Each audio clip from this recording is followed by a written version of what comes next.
Let's try to see the big picture of the LGBT kung unsa to nga pwede mabuhat or matabang sa LGBT community when it comes to policy making, development sa country. Kini ang usa sa kagustuhan sa grupo nga bahaghari Soc-Sargen.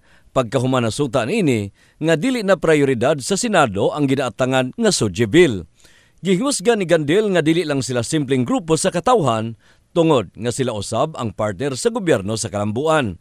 Tungod sa bagong katikaran, nang hinaot ang grupo ni Gandil nga mapangitaan sa mga magbabalaod og paagi nga maduso ang balaod nun aron nga masayra nila og asa sila manukad og asa nga bahin sila makatabang sa gobyerno. Suddenly murag sa ato nga part no as an part of the LGBT community murag nabutang ta sa isa ka box nga ang mga opportunity and chances nga para sa tua murag natanggong siya.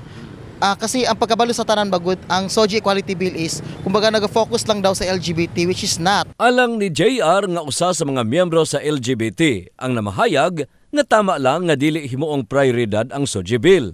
Sigon pa niini nga may mga katungod na ang matag Pilipino nga nalatid sa konstitusyon.